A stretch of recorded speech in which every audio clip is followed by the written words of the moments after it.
Hello student, Standard 5, Subject Maths, Chapter 4, Parts and Whole. Open your textbook, page number 50 and open your notebook. Write heading our flag in your notebook. You must have seen the flag of our country. आपने हमारे country का flag तो देखा ही होगा. Do you know how to draw the flag. क्या आप जानते हैं वो कैसे ड्रॉ करते हैं. अपनी नोटबुक में ये क्वेश्चन 1 करके ये क्वेश्चन लिखो. Do you know how to draw the flag. क्या आप जानते हैं वो कैसे ड्रॉ कर सकते हैं. तो yes I know to draw the flag. हाँ, मैं जानता हूँ वो कैसे ड्रॉ करते हैं. नेक्स्ट ये क्वेश्चन लिखो. Draw a rectangle of length 9 centimetre and width 6 centimetre. Divide it into equal parts and complete the flag. आपको यहाँ पे रेक्टेंगल ड्रॉ करना है. उसकी लेंथ कितनी होनी चाहिए 9 सेंटीमीटर एंड वेथ होनी चाहिए 6 centimetre. Divide it in 3 equal parts में वो डिवाइड करना है और कंप्लीट फ्लैग ड्रॉ करना है हमारे कंट्री का. ये आपको होमवर्क में करना है. The top 1/3 of our flag is saffron orange. यहाँ पे देखो 1/3 टोटल 3 पार्ट है, उसमें से 1 पार्ट में ऑरेंज कलर है. सो उसके क्या बोलते हैं. 3 पार्ट में से 1 पार्ट में है तो 1/3 बोलते हैं. नेक्स्ट क्वेश्चन लिखो. What is the colour of the middle 1/3 of the flag. Middle में कौन सा कलर है. यहाँ पे वाइट है. हाँ, तो लिखो answer. The colour of the middle 1/3 of the flag is white. Next question लिखो. Where will you draw the Ashoka Chakra. आप यहाँ कहाँ पे अशोका चक्र ड्रॉ करते हैं. देखो जो बीच में मिडल में जो वाइट कलर है यहाँ पे हम अशोका चक्र ड्रॉ करते हैं. तो लिखो answer. I will draw the Ashoka Chakra in the middle of the white portion of the flag. Next question लिखो. How much of the flag will you colour green. How much of the flag will you colour green. यहाँ पे देखो total 3 part है, उसमें से 1 part में green colour है. तो 1 पार्ट में है, 3 पार्ट में से 1 पार्ट में है तो क्या बोलते हैं हम 1/3. यस, तो लिखो answer. I will colour 1/3 of the flag green. Next question लिखो. Is the white colour now less than 1/3 of the flag. Why. आपको यहाँ पे क्वेश्चन है कि वाइट कलर है वो 1/3 से कम है. तो देखो वाइट कलर है बीच में है, वहाँ पे अशोका चक्र भी है तो वो अपनी जगह रोक लेता है. तो वाइट कलर जितने पार्ट में अशोका चक्र है उतने में तो वाइट कलर नहीं होगा. सो वो 1/3 से भी कम हुआ. क्योंकि देखो ऑरेंज है वो पूरे में है, उसमें कोई सिंबल नहीं है.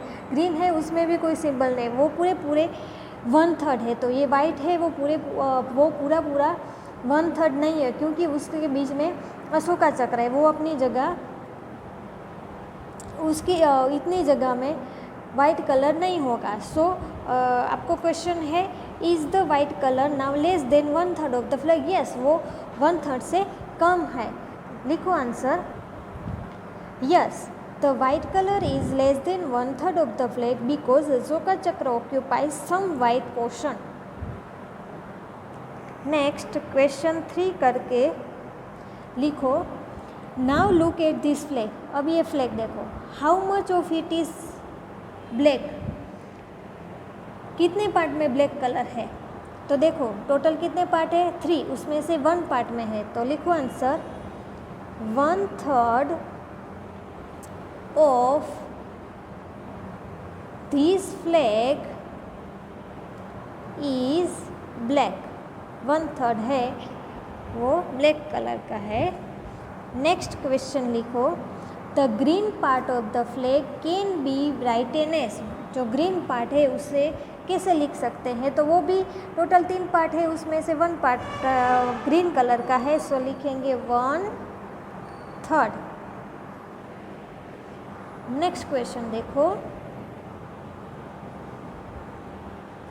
Is red less than 1/3 of the flag. Why. जो रेड कलर है वो 1/3 से कम है. जैसे हमें इंडिया के फ्लैग में देखा कि वो वाइट कलर है वो 1/3 से कम था क्योंकि बीच में अशोका चक्र था. यहाँ पे एक सिंबल है तो ये भी 1/3 से कम ही है. तो लिखो answer. Yes, the red part is a little less than 1/3 of the flag. This is because of the white emblem in the red portion. Next question 4 करके लिखो, दिस इज क्वेश्चन 4, उसके ऊपर देखो, this is the flag of Myanmar our neighbour, ये Myanmar का flag है। Question 4, is blue more than 1/4 of the flag और less? क्या ब्लू कलर है वो मोर देन 1/4 है या उससे कम है? तो देखो इसके हम 4 पार्ट करते हैं तो ऐसे होते हैं। तो ये ब्लू कलर है वो 1/4 से कम है, क्योंकि बीच में देखो वाइट एम्ब्लेम आता है। तो लिखो answer, the blue colour is a little less than 1/4 of the flag, this is because of the white emblem in the blue portion. उसके बाद क्वेश्चन लिखो, guess how much of the flag is red? It is more than half, it is more than 3/4। जो red colour है वो half से मोर than half है, तो yes it is more than 3/4, 3/4 से भी हाँ ज़्यादा है। तो लिखो answer, yes the red part is more than 1/2 and also more than 3/4। Thank you.